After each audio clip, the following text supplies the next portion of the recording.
Adam Savage here in the cave with a quick show and tell. I've been doing some show and tells lately of some pieces that I've had forever and that you might have noticed in the background but had never knew about. So I thought I'd talk about this one. My very first one-day build on Tested.com was building the Blade Runner blaster box. And when I come upon or make an object that is surpassingly fascinating to me, I often want to give it a home that is appropriate to its gravity to me. So the Blade Runner blaster box is exactly that, the exercise of making a proper display home that felt like part of the original Blade Runner canon. But making boxes and cases is not a new endeavor for me that started when I started doing Tested. In fact, I've been making weird custom boxes forever. So now I'm going to go back almost 30 years, so 25 years, give or take. It's 1994. I've been working for Jamie Heineman for about a year or so. And I noticed something happening. Up until then, I was very seriously doing sculpture all the time. I was working at Beach Blanket Babylon during the nights, working at Berkeley Repertory Theater in the props department during the day, and then occasionally doing pickup work for Jamie. And between all that, I would come home every night and work most of the night on sculptures. I had some shows, I was in some group shows and stuff like that.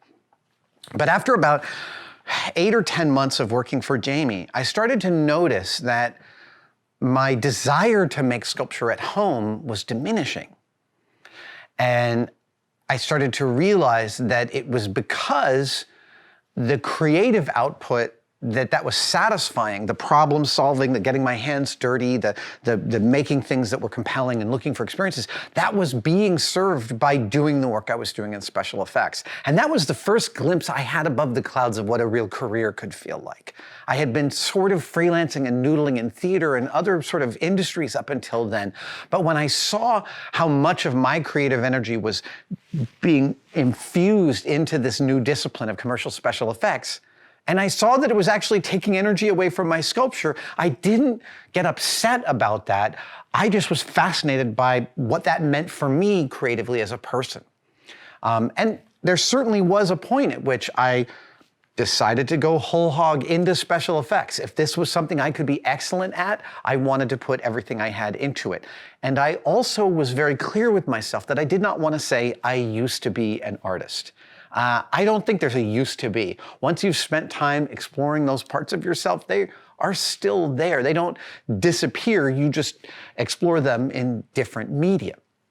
All of this is a long way of talking about this piece here because this piece comes from a few different obsessions. One is my obsession for collecting, and starting by the age of 15, I was collecting keys. Every time I found them in a junk store or a garage sale or a yard sale or a flea market, I would buy keys because people often would have like a bag or a bin or a bowl of them and they'd sell them for like 50 cents a piece or 10 bucks for the whole bowl. I would always buy the whole bowl. And by the early 90s, when I was working in special effects, I had a collection of several hundred keys.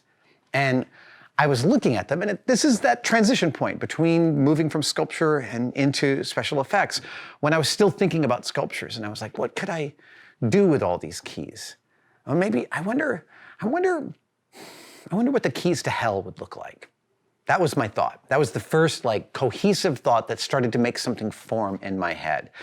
And then I built this box, and I built this box from scratch.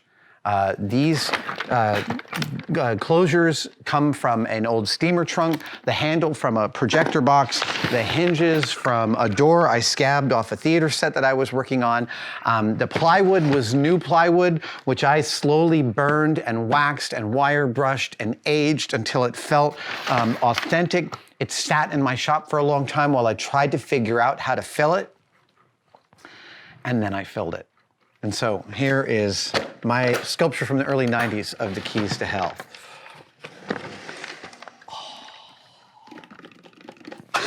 All right, so let's talk about this. One thing I want to be clear about is almost none of the rust visible in here is actual rust. Almost all of it is a paint treatment.